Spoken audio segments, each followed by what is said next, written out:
Hey, what's going on, everybody? This is Tyrone back with Tech Life. And in this video, this is more of a relaxed video. Just wanted to talk to you guys and then get some feedback from you guys as well in the comment section down below.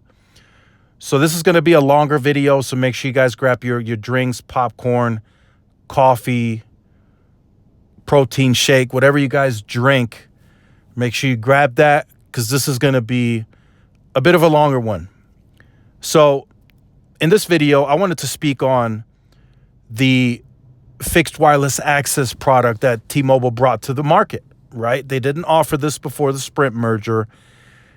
It wasn't until the merger was completed and then the spectrum was largely deployed before they brought it to beta, and then they brought it commercially, launched it to the market.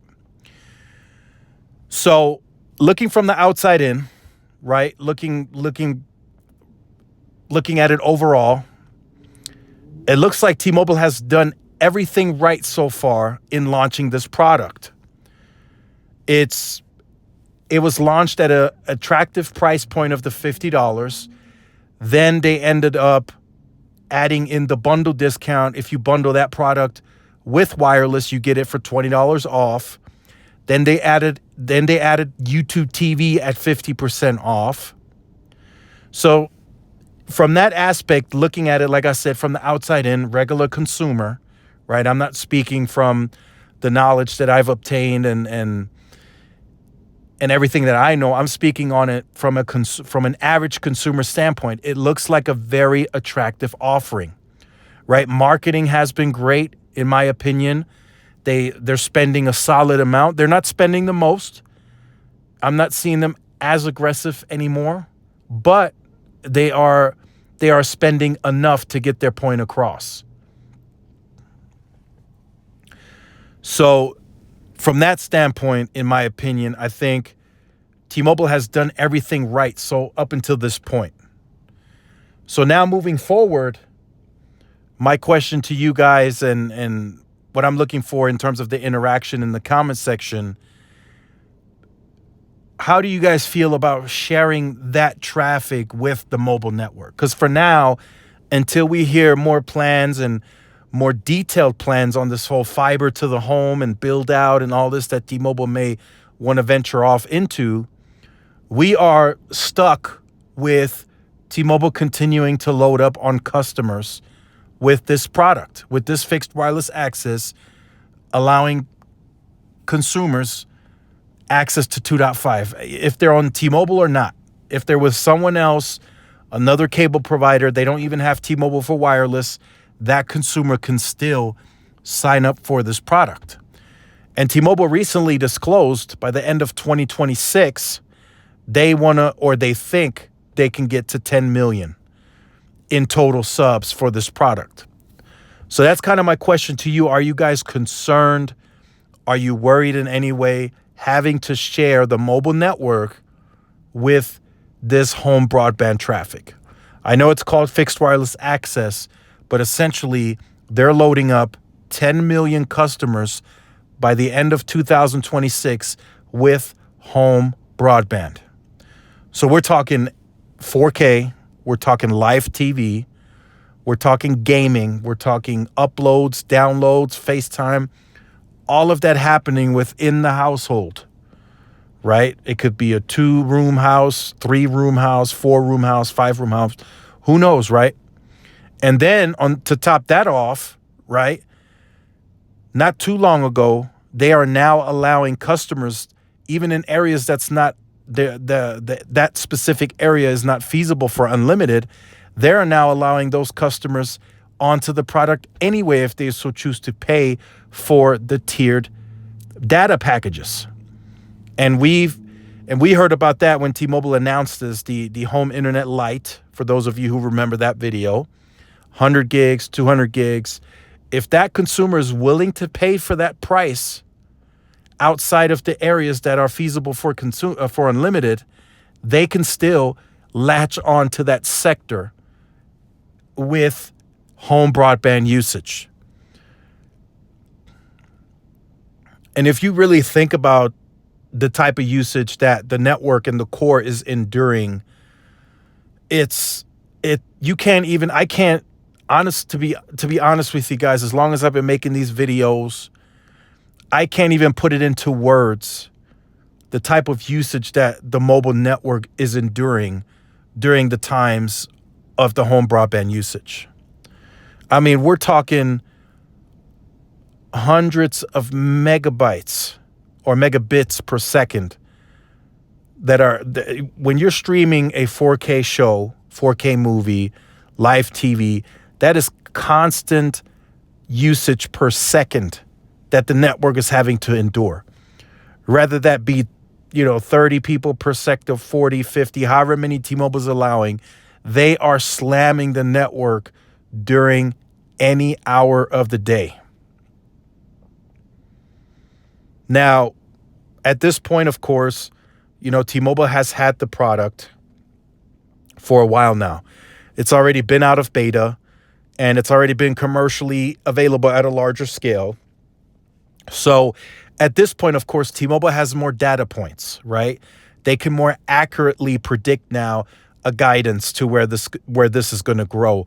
The network team now should be able to more accurately predict, okay, this is when the usage times are a bit of a concern. This is what we may have to do.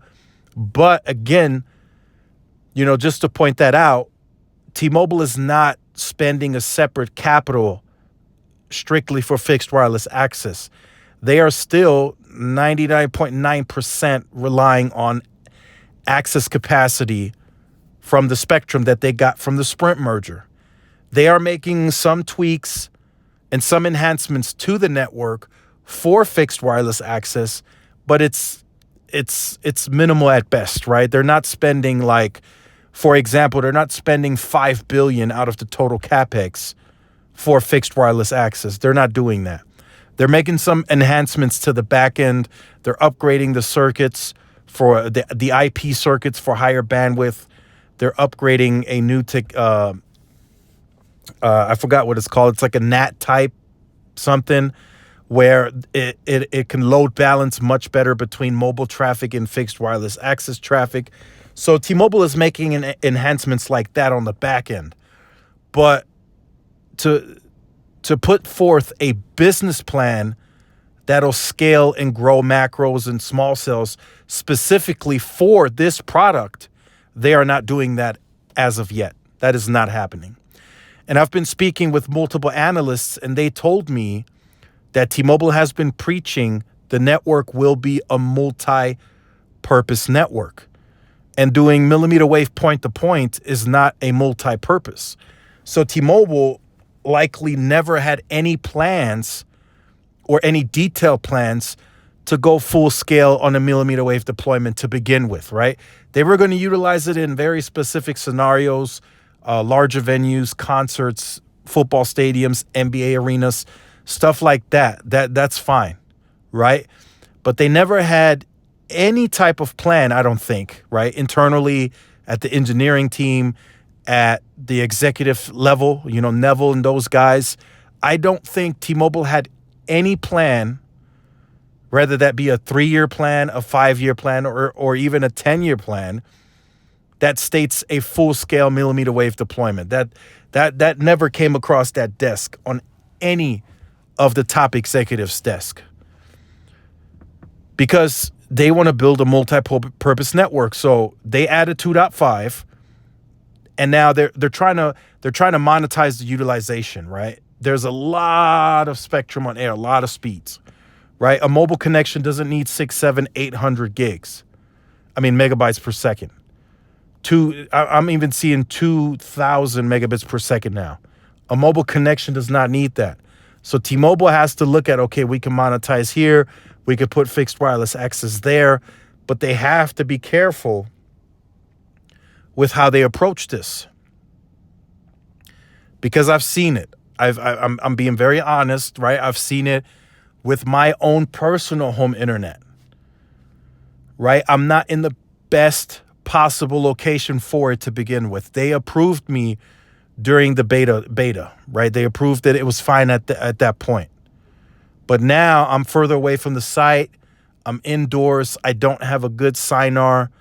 So during peak times when the mobile traffic is heavy, the product tends to act up. And I'll report on that more in a separate video to kind of show you guys that as well, not just the good but also the bad, right? So that's something that T-Mobile has to consider, because any small issue like that, I don't know on that product, in that space, I just don't know how patient the consumer will be. If there's constant buffering during, let's say, a live football game, NFL Sunday, right? If there's buffering during peak times, I just don't know how patient the consumer will be and how many credits they will take to keep that product. At some point, the consumer is just going to say, I'm done with this. I'm going to get something else, or I'll get what I previously had. That's what's going to end up happening. It's going to create churn for T-Mobile, when if they would have did it a bit different and maybe properly invested in it, that could have went another way, right? They could have ended up keeping that customer more long term, right? Maybe they should have added another tower for that area. Maybe they should have added a small cell, because the engineers, they can see all this. Trust me, they have tools in their system. They can see, okay, this sector is hurting. Further away from the site, it's hurting even more. We may have to do this. We may have to do that. And based on the current capital structure, that just can't happen. Every single bit of that $13.9 billion that they are investing this year is going towards every which way. Sprint keep sites, coverage expansion, upgrading N41, adding in some small cells, upgrading legacy small cells. I mean, that $13.9 billion that's spent. Every penny of it is just going to upgrading the core network. If you start lowering the capex, you're no longer investing as much into your core network. So that creates problems. And that's what fixed wireless access is adding to the problem. Because if you're already running into somewhat of a congestion on the mobile side, and the fixed wireless access has deprioritization versus the mobile user, I mean, you guys could put two and two together. That just makes for a very, very bad situation that could escalate very quickly. And then the consumer's just like, I'm taking this product back. Didn't work out. So that's what T-Mobile is faced with. And they're going to have to make some decisions, because before this product launch, even during beta and now commercially launching it and being at a larger scale with it, they still really didn't know what they were getting themselves into. You guys got to remember, they never operated any home broadband. None of that team. Maybe there were some team members that were with a previous company that dealt with home broadband, but T-Mobile as an overall company has never dealt with any home broadband. So they're all learning. They're being trained. They're looking at the numbers. They're running analysis, and then they move on. They learn from it, right? But they're going to find out that this is a finicky area to play in.